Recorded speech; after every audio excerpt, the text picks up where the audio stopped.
நம்முடைய ஜெபத்தின் நோக்கம் என்ன? நம்முடைய ஆராதனைகளின் நோக்கம் என்ன? நம் மனம் திரும்புதலின் நோக்கம் என்ன?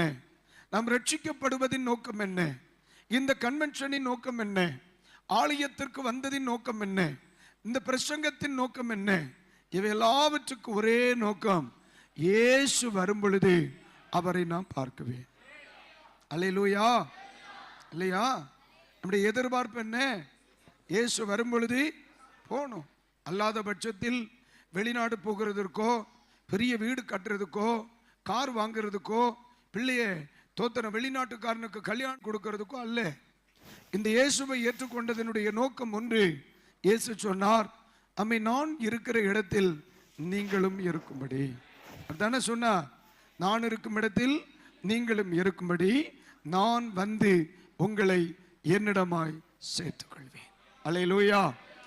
அதுதான் இந்த பாடுகளுக்கு நோக்கம், அதுதான் இந்த பாடல்களுக்கு நோக்கமும் அதான், இந்த ஜெபங்களுக்கு நோக்கம் அதான், இந்த பிரசங்கத்துக்கு நோக்கம் அதான், இல்லையா?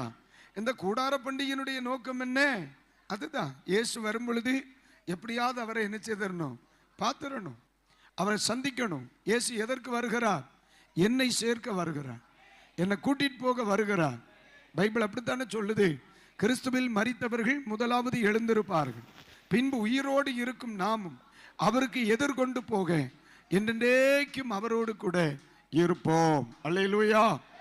இங்க சித்தத்தில் இருந்தாதான் அங்க அவருடைய சமூகத்தில் இருக்க முடியும்.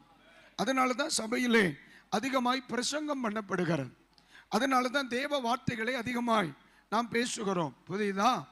அப்ப இந்த மனிதனை தேவ சித்தத்துக்குள்ளே நம்ம கொண்டு வருவதற்கு காரணம், இந்த இடத்துல வெறுமையா கர்த்தாவே கர்த்தாவே என்று கூப்பிடுகிறவன் அல்ல. பூமியில எவன் ஒருவன் தேவனுடைய சித்தத்தை செய்கிறானோ அவன் பரலோகத்திலே பிரவேசிப்பான். அல்லேலூயா. பாருங்க, இன்னைக்கு சில சபைகளில் உங்க நிலைமை எப்படின்னு எனக்கு தெரியல.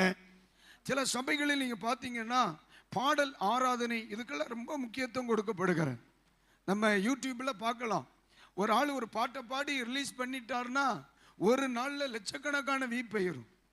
ஆனால் ஒரு மனுஷன் பிரசங்கம் பண்ண முக்கி பிரசங்கம் பண்ணுவான், 5000 தாண்டறதுக்கு தோத்திரம் பல நாட்கள் ஆகும். அப்போ நீங்கள் கேட்கலாம், பாஸ்டர் பாட்டு கேட்கறது தப்பான். பாடல் பரவசப்படுத்தும், தேவனுடைய வார்த்தை தேவ சித்தத்திற்கு உன்னை சுத்திகரிக்கும். அல்லேலூயா. அதனால பாடல் தேவையில்லை என்ற ஒரு நாளும் சொல்ல மாட்டேன். ஆனால் இக்காலத்து ஆராதனைகள் ஒரு டைப்பாக போயிட்டுருக்கு, ஒரு டைப்பாக பரவசப்படுத்தப்படும் ஆராதனைகள். நான் சில நேரத்தில் இவங்கெல்லாம் நல்லா பண்ணுறாங்க, ஆராதனை நடத்தும் பொழுதே ஊட விட்ட டடா டம் டம் டம் அப்படின்னாலும் அடிப்பாங்க. பார்த்துருக்கலாம். நான் அப்படியே பைய பார்ப்பேன், ஓரக்கண்ணால் பார்ப்பேன், என் கண்ணில் சிக்கிட்டோம்னா நிறுத்திடுன்றேன். அது காரணம் என்ன அப்படின்னா, ஜனங்களை பரவசப்படுத்துகிற ஆராதனையாக நம்ம ஆராதனை மாறப்படாது. வசனங்களை கேட்டு தனிநபர் வாழ்க்கையில் உணர்வடைந்து ஆராதிக்கணும். மைக்கு இன்னைக்கு பாருங்க வர வர நம்ம சபைகள் எல்லாம் தப்பான வழிக்கு போனது போல எனக்கு ஒரு ஃபீல். பாஸ்டர் எப்போ மைக்கை கீழே வச்சிருவாரோ அந்த ஆள் ஆராதனை படுத்துரும், அப்புறம் ஒன்றுமே வராது. பாஸ்டர் மைக்கை கீழே வச்சிருந்தா சொல்லி முடிஞ்சு, அப்போ மைக்கில் தான் இருக்கு, கீபோர்டில் தான் இருக்கு. அப்படி அல்ல, நம்ம தனியாக உணர்ந்து தேவனை ஆராதித்து பழகணும். சரியா? ஆமாம், 1/2 மணி நேரம் ஆராதனைக்கு 16 பாட்டு பாடுறதெல்லாம் நிறுத்தணும். சரியா? அந்நிய பாச பேசி நல்ல மணிக்கணக்காக கத்தரை ஆராதிக்கணும். நம்ம இன்னைக்கு ஆராதிக்க போகிறோம். நான் வாரேன், நீங்கள் என்ன தோத்திரம் வாரேன் நான். அல்லேலூயா, அல்லேலூயா. இவைகளுடைய நோக்கம் என்ன? ஜனம் தேவ சித்தத்துக்குள்ள கடந்து வரணும். ஜனங்கள் எதுக்குள்ள வரணும்? ஏன்? தேவ சித்தம் செய்கிறவன் பரலோகத்திலே அவருடைய சத்தத்தை கேட்க முடியும். ஆமென். அல்லாத பட்சத்தில் ஒருவனும் பரலோக ராஜ்யத்தில் பிரவேசிப்பது இல்லை. ஒரு ஆமேன் சொல்லுங்க. ஆமென்.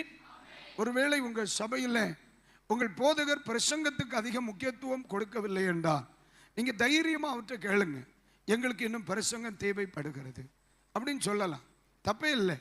சமீபத்தில் ஒரு நாள் ஒரு அன்பான போதகர் வருவார். நான் லைவில் போகுது, நான் குறை சொல்றதுக்கு இல்லை. அவர் என்னை பார்த்து சொன்ன ஒரு வார்த்தை, பாஸ்டர் நான் என் ஜனங்களை ரொம்ப சிரமப்படுத்த மாட்டேன். எப்படிங்க? ரொம்ப சிரமப்படுத்த மாட்டேன். என்ன பாஸ்டர் சொல்றிய? உடனே அவர் சொன்ன, ஆமா 20 மினிட்ஸ் தான் பிரசங்கம் பண்ணுவேன், அதுக்கு மேலே என் ஜனங்களை நான் என்ன செய்ய மாட்டேன். அப்போ பேசுகிற உனக்கு பிரசங்கம் எப்படி தெரியுது? சிரமமா தெரியுது. அப்ப கேட்கிறவன் நாசமா போயிடுவான்ல. அதாவது பிரசங்கம் உனக்கு எப்படி தெரியுது? நான் ஜனங்களை ரொம்ப சிரமப்படுத்த மாட்டேன். அப்படி பார்த்தா இயேசு எத்தனை நாள் பிரசங்கம் பண்ணார்? 3 நாள் பிரசங்கம் பண்ணார். ஏன்னா அவருக்கு அறிவே கிடையாது, இவனுக்கு பயங்கர அறிவு. அதனால தான் மூளை கூடி அப்பப்போ ஓர்பிளை ஆகுது, ஜலதோஷம். புரியுதா இல்லையா? அவருக்கு அறிவே கிடையாது. அதனால தான் அவர் 3 நாள் பிரசங்கம் பண்ணார். விடிய விடிய பிரசங்கம் பண்ணார். அப்போஸ்தலனாகிய பவுல் ராத்திரி வரைக்கும் பிரசங்கம் பண்ணார். ஒருத்தன் மேல நிலையிலிருந்து என்ன செய்துட்டான்? பொத்துன்னு கீழே விழுந்துட்டான். அந்த அளவிற்கு அவர் பிரசங்கம் பண்ணியிருக்கார். அவர்களை விட இவர்கள் சிறந்தவர்கள். புரியுதா இல்லையா? கர்த்தருக்கு ஸ்தோத்திரம். உடனே நீங்க புரிஞ்சுக்கிடணும், நம்ம நாசமா போகிறதுக்கு பிசாசுனால் பயன்படுத்தப்படுகிற ஆயுதங்கள் இவர்கள்.